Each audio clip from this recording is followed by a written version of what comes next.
Rex the Mauler Miller was a name on everyone's lips in the regional wrestling circuit. A mountain of a man with a deceptively quick agility, he was known for two things: his brutal in-ring dominance and his even more brutal trash talk outside of it. He'd clawed his way up from the small-town leagues, leaving a trail of bruised egos and broken promises in his wake. His signature move, the Miller Massacre, was as painful to endure as his pre-match taunts were to listen to. Rex thrived on the attention, good or bad. In his mind, any publicity was good publicity, and he made sure to capitalize on every opportunity to inflate his already considerable ego. He genuinely believed he was untouchable, a modern-day gladiator, and he made sure everyone else knew it too. His confidence bordered on delusion, a dangerous trait about to collide with an unexpected force. That fall started with a seemingly innocuous interview on a local sports radio show.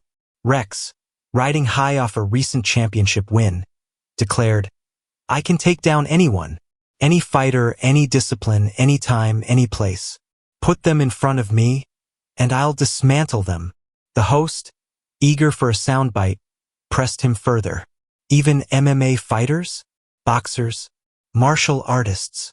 Rex just laughed. A booming, arrogant sound. "Especially them. They play by rules. I make my own." The clip went viral almost instantly. Local news outlets picked up the story, running segments on the Mauler's bold claim. Social media exploded with memes and debates. Some applauded his confidence, while others called him delusional. Rex, of course, basked in the attention, retweeting the praise and dismissing the criticism with equal fervor. He'd thrown down the gauntlet, unaware of who might pick it up. Meanwhile, miles away from the wrestling arena and the swirling social media storm, Jason Statham was trying to enjoy a quiet afternoon. He was in town filming a new action movie, but between takes, he preferred to escape the Hollywood glitz and immerse himself in the local atmosphere. He frequented small, unassuming cafes, browsed independent bookstores, and even attempted to learn a few phrases from the regional dialect. Statham valued his privacy. He understood the demands of fame but preferred to keep his personal life separate. He consciously avoided the trendy hotspots, opting instead for the genuine charm of the city's hidden gems.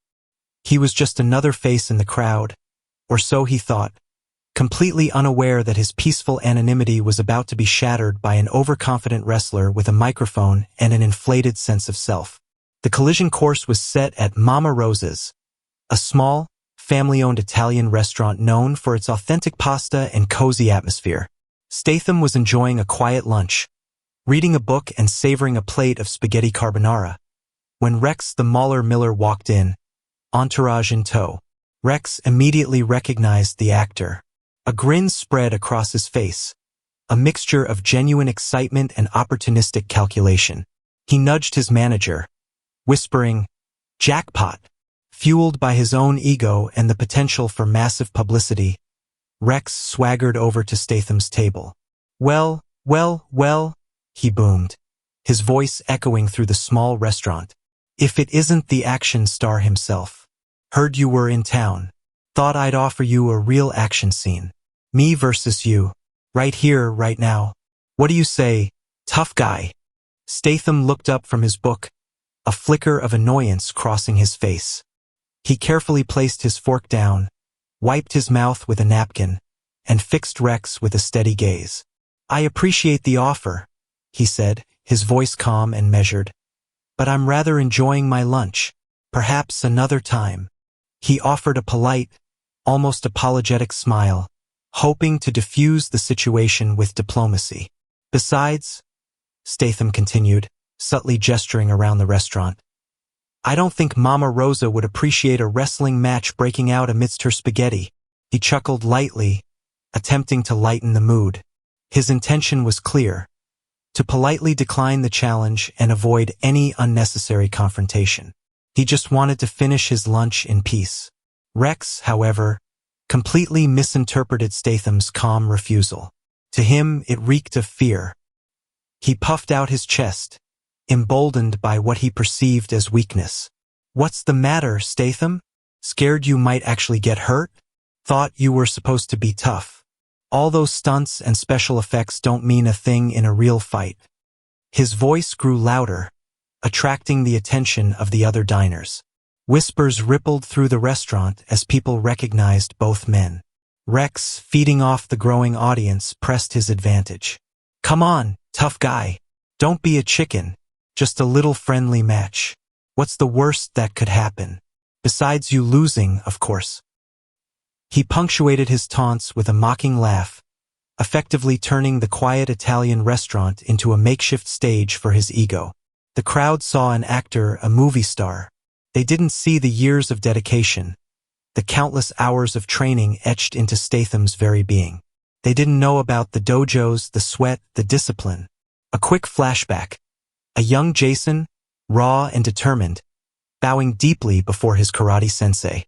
Years of rigorous training followed, culminating in the hard-earned black belt, a symbol of mastery and unwavering commitment. The flashback flickered through Statham's mind as quickly as his reflexes. He remembered the bone-jarring throws of judo, the precise strikes of Muay Thai, the fluid movements of Wing Chun. Acting was a profession, but martial arts were a part of his soul. He wasn't just playing a tough guy, he was a tough guy. And Rex, the Mauler Miller, was about to find that out. Back in the present, Statham sighed. He'd hoped to avoid this. He glanced around the restaurant. Mama Rosa was looking increasingly distressed, and the other diners were practically hanging off their chairs, eager for a show. Rex clearly wasn't going to back down, and the situation was rapidly spiraling out of control. "All right," Statham said, his voice still calm but now with a hint of steel. "A friendly spar, just to shut you up and get you out of this restaurant." He emphasized the word friendly, hoping Rex would understand the implied limitations. He had no desire to seriously injure the man, but he needed to end this charade quickly and decisively. "But," he added, his eyes narrowing slightly, "we do this outside." The small crowd spilled out onto the sidewalk, creating a makeshift ring around the two men.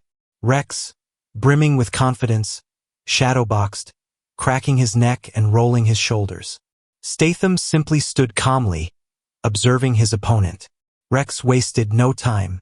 He saw an opening and charged, his massive frame hurtling forward with surprising speed. His plan was simple. A double-leg takedown, followed by a ground and pound. He'd pin Statham, humiliate him, and cement his reputation as the toughest man around. He visualized the victory, the cheers, the headlines. He never even considered the possibility of failure. All he saw was another opponent to conquer, another obstacle to overcome. He was dead wrong, but Statham was ready. As Rex lunged, Statham sidestepped with a speed that belied his age. Using a textbook karate technique, he pivoted, redirecting Rex's momentum and sending the wrestler stumbling past him. It was a clean, efficient movement, barely noticeable to the untrained eye, yet devastatingly effective. Rex, surprised and off balance, found himself facing the wrong direction. Statham had not only avoided the takedown but had also created distance, putting himself in a position of control. The crowd gasped. They had expected a brawl, a slugfest. What they witnessed was something far more refined, a display of practiced skill and effortless precision. The tide was beginning to turn. Frustration began to creep into Rex's expression. He circled Statham, trying to find another opening. He attempted a single-leg takedown, but Statham anticipated the move, delivering a sharp, precise block to Rex's arm, disrupting his balance. Rex then tried a clinch, hoping to use his size and strength to overpower Statham. But Statham was too quick, too agile. He slipped out of Rex's grasp, using a series of deflecting blocks and short, controlled strikes to keep the wrestler at bay. Each attempt by Rex was met with a swift and effective counter, showcasing Statham's mastery of defensive techniques. The wrestler's confidence began to waver. A murmur rippled through the crowd. The initial amusement, the anticipation of a celebrity beatdown, began to dissipate. They had come expecting a spectacle, a clash of egos. Instead, they were witnessing a masterclass in martial arts. Rex's powerful, but predictable, attacks were being neutralized with effortless grace. The crowd's perception shifted. They began to see Statham not as a movie star, but as a skilled fighter, or replaced amusement as they recognized the precision, the control, the sheer mastery displayed by the actor. The underdog narrative was taking hold. They started to cheer for Statham, their respect growing with each perfectly executed block and counter. The momentum had completely shifted. Statham, mindful of his promise of a friendly spar, consciously held back. He could have ended the fight with a single, well-placed strike. But he didn't want to inflict serious harm. Instead, he focused on deflecting Rex's attacks, subtly redirecting his energy and further eroding his confidence. He employed precise blocks, gentle parries, and barely perceptible counters, each movement designed to frustrate Rex without causing lasting damage. It was a delicate dance, a display of restraint that was almost as impressive as his martial arts skills. Rex, however, interpreted this restraint as weakness, fueling his frustration and pushing him to become even more reckless. He didn't realize he was being toyed with. Rex, now completely out of his element and fueled by desperation, abandoned all strategy. He lunged forward, throwing a wild, telegraphed punch, a desperate haymaker born of frustration and dwindling hope. It was a clumsy, almost comical attempt, a stark contrast to the refined movement Statham had been displaying. Statham easily sidestepped the punch, the force of Rex's swing carrying him off balance. With lightning-fast precision, Statham reached out and applied pressure to a specific point on Rex's arm, a technique he'd learned years ago. A jolt of pain shot through Rex's limb, and his arm went limp, momentarily paralyzed. He gasped, his eyes widening in disbelief. The shock and pain registered on Rex's face. He stumbled backward, clutching his arm, his bravado completely gone. The paralysis was temporary, but the humiliation was profound. He looked at Statham, then at the silent, watching crowd. The cheers had stopped. The awe had turned to pity. In that moment, the full weight of his arrogance crashed down on him. He had underestimated Statham, underestimated martial arts, underestimated the importance of respect. He had let his ego cloud his judgment, and now he was paying the price. The rising wrestling star realized he had made a colossal mistake, a miscalculation that could have serious repercussions for his career and his reputation. Statham stepped forward, his expression serious but not unkind. He saw the genuine regret in Rex's eyes, the understanding of his misjudgment. This wasn't a moment for gloating. It was a moment for teaching. Humility is a powerful weapon, Rex, Statham said, his voice calm and steady. Respect for others, regardless of their background or profession, is essential. He continued, "You have talent, but talent alone isn't enough. It needs to be tempered with discipline, respect, and a willingness to learn." He paused, letting his words sink in. Never underestimate someone based on appearances or preconceived notions. Everyone has their own skills and strengths. Arrogance will only blind you to them. Rex lowered his head, shame washing over him. The paralysis in his arm was fading, but the impact of Statham's words resonated deeply. He looked up, meeting Statham's gaze with genuine remorse. "You're right," he said, his voice subdued and sincere. "I was arrogant. I underestimated you, and I disrespected your skills. I'm sorry, Mr. Statham. I really am." He continued, "I let the hype get to my head. I thought I was invincible.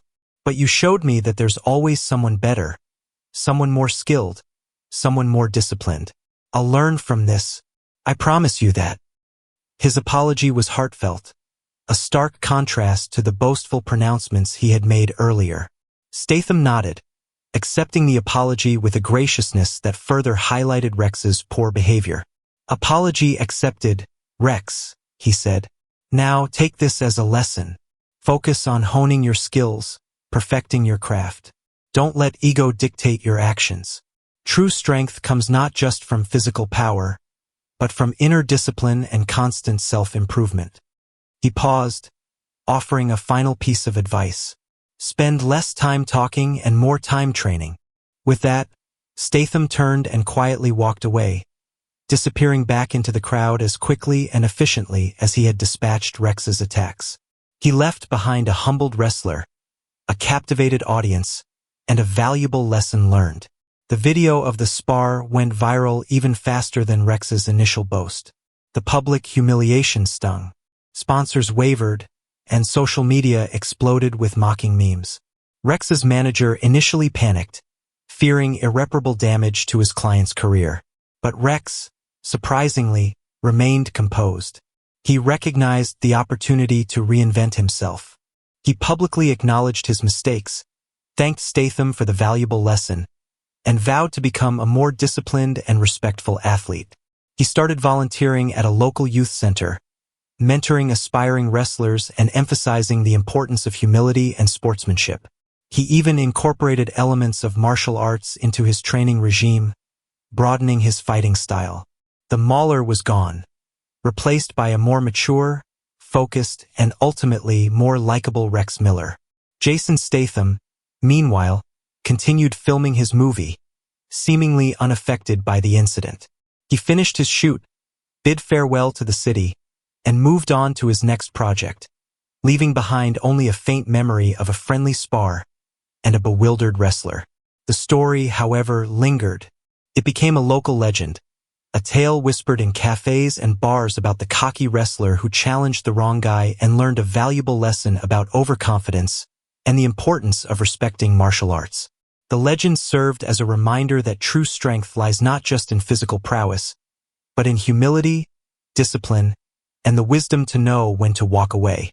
And somewhere, Rex the Mauler Miller was training not just to win but to be a better man.